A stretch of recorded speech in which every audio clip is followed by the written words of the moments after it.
A mayor has resigned, claiming abduction by Satan worshippers.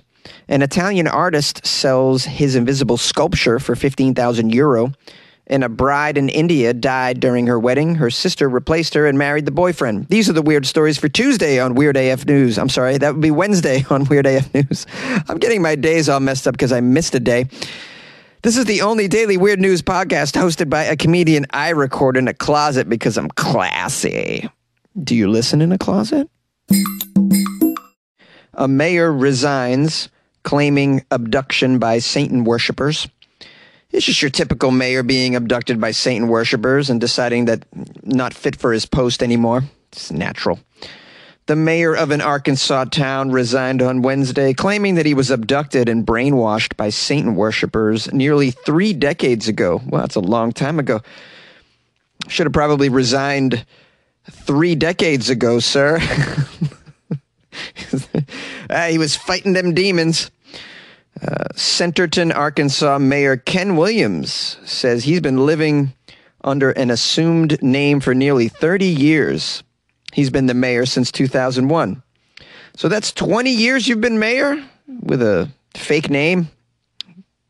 He told the authorities he was born with the name Don LaRose.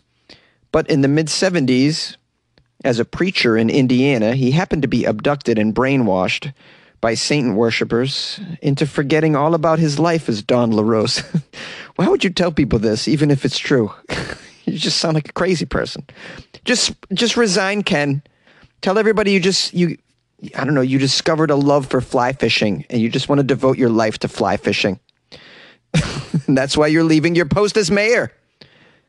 What are you doing, telling everybody that you're Satan worship is brain? Shush, shush, shush, Ken, shush. For Mayor Williams, he says this was a double life that he had never actually acknowledged because he didn't even realize his old life existed until he had recently taken a truth serum injection. A truth serum. What is this, an episode of Batman? Truth serum injection. As Williams regained his memory, he said he realized that he had a wife and 2 kids, but that he had to... Come on! Is this story even real? He says he realized he had a wife and 2 kids. He decided to leave and take on a new identity to protect them. Here's a quote from Williams. I had no choice. The choice was to watch my family killed before my eyes or go with these people, and I chose instead to run. I ran. He wouldn't explain from who he was running from, saying only that he had been brainwashed. I had multiple shock treatments. I remember that. It took 5 years to get my memory back. Williams said he took his current identity in 1980 when he moved to Arkansas. His full name, Bruce Kent Williams, was taken from a man who died in a car crash back in 1958, he said. What happened in 1980, whether it was right or wrong, I did it under the threat of my family and for my own survival. The information went public, Williams said, because he runs a website about Don LaRose and his disappearance. I can't even. LaRose's former family found the website, started inquiring about its author. They found the site registered to Ken Williams and went from there. Williams says his current wife is standing by him, and the 2 of them want to continue living in Arkansas. He said he plans to continue living as Ken Williams instead of the old name, Don LaRose. Also, his resignation was signed with two names, both his names. According to the police, Williams is under no investigation of any wrongdoing whatsoever. I'll just leave him as mayor. I mean, just leave him. Mayors are so terrible anyways. Who cares? The bar is set so low for mayors that you've been abducted by Satan worshippers and had your memory erased. Yeah, that's fine. That's fine. You want to just help make decisions on where to put parking meters? You can still do that, I think, right? The mayors. You see the morons that we hire for or that we elect to higher office? Can you imagine the dummies that are acting as mayors in the United States? What does it take to be a mayor? Just a heartbeat? All you got to do is be able to write your first name and you could be a mayor in the U.S.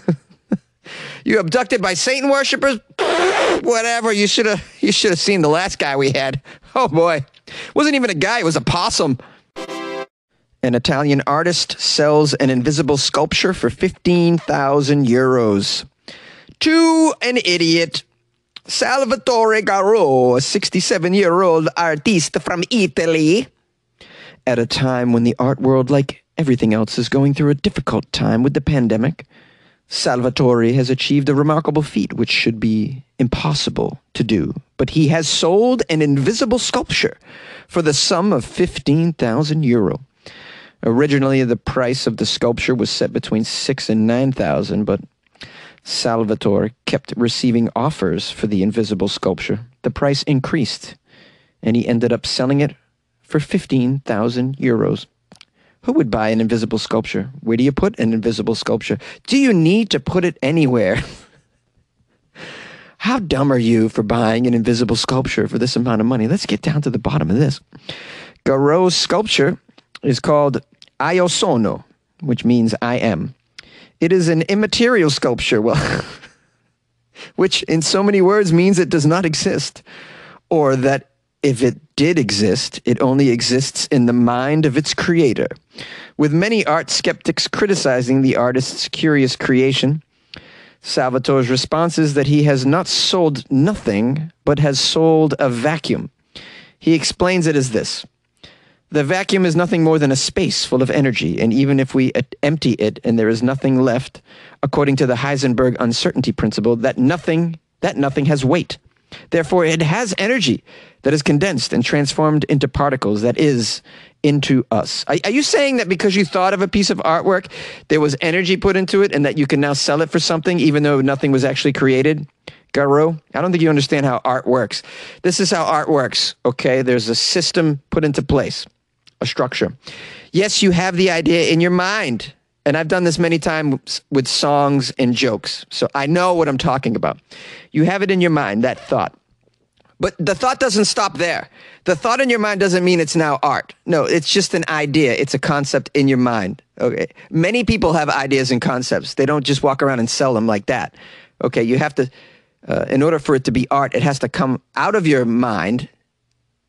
It has to sort of grow from your thoughts and then manifest itself in the world somehow, either through audio, video, sculpture, painting. I mean, there's various different mediums that art can manifest itself. But as just an idea in your head, Garo, no, not art. I'm sorry, sir. And the people that bought this, or the person who bought this, you've just completely fooled. That's what's going on here. The Italian artist continued with this crapola. It says here, when I decide to exhibit an immaterial sculpture in a given space, that space will concentrate a certain amount in the density of thoughts at the precise point, creating a sculpture that from my title will only take the most varied forms. After all, don't we shape a god we've never seen? So what are you setting up like an art exhibit that has nothing inside and charging people to come in? Is that this is just trickery. And for whatever reason, this Salvatore is getting away with it. I don't know how. People just have money to burn, apparently. Listen, if you don't know what to do with your money, please reach out to me because I can help you. You don't have to give it to an artist for an invisible sculpture. I got so many ideas for what you can do with your money. Salvatore points out that his work cannot be displayed just anywhere, but must be located in a space measuring about 150 by 150 centimeters. The space should be free from obstructions, with lighting and climate control being optional, as you can't see the object anyway. All which will be detailed in a signed and stamped guarantee certificate from the artist to the buyer. Oh, I need to take a lesson from this Salvatore and sell people jokes that just exist in my mind. Trust me, it's funny. They're all funny. They're very funny jokes. They're for sale, guys. Would you like to pay for them? I'll give you a certificate. You can own the joke. Ooh, I got an idea for a joke right now. Ooh, I'm going to call it a seedless watermelon. You want to buy it? Huh? You like podcasts? You're listening to my podcast. Maybe you thought to yourself, I'd like to make a podcast Too difficult? No, not with Anchor. Anchor has free creation tools that allow you to record and edit your podcast from your phone or your computer. Anchor distributes your podcast to Apple, Spotify, Stitcher, and more. They have advertising integration, so you can even make a little money off your podcast. Everything you need to make a podcast in one place. Download the free Anchor app or go to anchor.fm to get started. And good luck with your podcast. Good luck with your creation. Good luck with your life, man. A bride died during her wedding. Her sister replaced her and married the boyfriend. This is in India, where apparently the show must go on. A bride collapsed just before her wedding rituals and died in Samaspura village. The groom then married her sister. Yeah, the sister of the dead bride, while the body of the bride was in another room. The last rites of the bride were performed after the marriage. They couldn't even wait. The food gets cold. You can't wait. What about the body? The body gets cold too. They don't care. According to the reports, the marriage of Mangesh Kumar was scheduled with Serbi. The groom with his family members reached the bride's house and the wedding rituals began Thursday night. After the preparations were being made for the wedding rituals, suddenly the bride complained of uneasiness and collapsed. Her family members rushed her to a medical facility where the doctors declared her brought dead on arrival. She had died of a heart attack. I'm surprised you even brought her to the medical facility. The way that you guys with this wedding here, just step over her and have someone else marry the guy. The story took a dramatic turn when the girl's would-be husband asked her parents to solemnize his marriage with their younger daughter then and there, to which the family agreed. How are you going to agree, the family? Out of complete disrespect for your dead daughter. She's in the next room. You're going to allow the other daughter to marry? I mean, I assume this guy's extremely wealthy. The family's very wealthy. They just wanted to get in on this wealth. Is that what's going on? I'm making a presumption here, but I'm trying to think of another situation where you would just give up your other daughter. The marriage was solemnized. I don't know what this word means. With a younger sister, as her dead body was lying in another room of the house. Distraught over the death of his sister, the brother said it was a bizarre situation. Yeah, the brother thinks it's bizarre. You're the only one, dude. He says, as the wedding of my younger sister was being solemnized while the body of my dead sister was lying in another room. Unbelievable. That's how the story ends, with the quote from the brother who thought it was a bizarre situation. It is a bizarre situation, bro. Absolutely. I came across another story that I didn't do from last week. Similar situation. Bride marries wedding guest after groom goes missing. Kind of similar. But this just seems to be happening in India. I'm just going to bundle these two stories together because they shed some light on what's going on over there when it comes to these weddings. It says, after the groom went missing at a recent wedding, the bride's family decided the show must go on, even if it's with a different guy. Bring him on. Who's next in line? They just move on. They're like, who else is in the room? Grab that guy at the local bar. Drag him down here. A couple in the town of Maharapalpur, India, was getting ready for their wedding ceremony when the groom seemed to disappear. Family members searched the area for him, but were unsuccessful. They reportedly discovered he had likely fled for unknown reasons. I think I know the reason. It was then that one of his guests suggested the ceremony continue, but with a new groom. Oh, I have a great idea. We already paid for the function hall. Let's keep going with it. The bride's family evaluated her original fiance's wedding party and selected a new suitor. The two were married that same day. How did you evaluate somebody so quickly? Just pick somebody off the list with a nice name? According to the media, the bride's family later filed a complaint against the original groom and his family. Officials released a statement saying that the groom's father sought police to help to find his missing son. Investigators are still looking into the incident. But, I mean, above and beyond all of this, that's just window dressing these other parts of the story. The fact that they'll just marry anybody at any time after they've reserved the wedding day just seems a little drastic to me. I mean, can you just push it up a week or something? I don't know. These marriages, I mean, the wedding's so crazy. Is it just so difficult to get everybody together? I guess in general it kind of is, even here, to get everybody together. It's not easy and it's expensive. But I think out of respect for everybody involved, you wouldn't just marry a stranger at this point to just keep going with it. What do I know? Anybody from India listening to my show? Probably not. Call my show or send me an email. Let me know what's going on with it.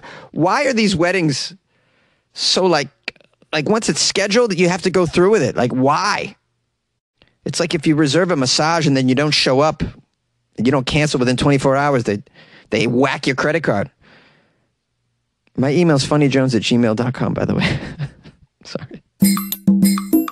And that's the end of another episode of Weird AF News. I want to thank everybody for being here for that.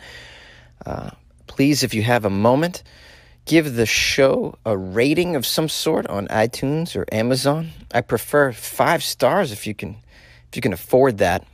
If not 4 stars. I mean, I don't know how many stars you guys have in your pocket right now, but if you could just kind of give me 5 of those, that'd be tremendous. Appreciate that. Maybe write a little something. If not, no worries. You can also support the show by joining the Patreon. Check out the Patreon. You know you want to. It's patreon.com/weirdafnews. Yeah, you get bonus episodes and all sorts of extra content. I posted 3 things in there yesterday, as a matter of funk. Yeah, I was a little busy in the Patreon. You get a lot of content in there. It's pretty cool. If you like the podcast, you'll really enjoy the Patreon. Get a little extra things in there. A little extra dose of Jonesy's brain. If you want to call the show, you know the number. I'll give it to you anyways in case you're new. 646-450-2012.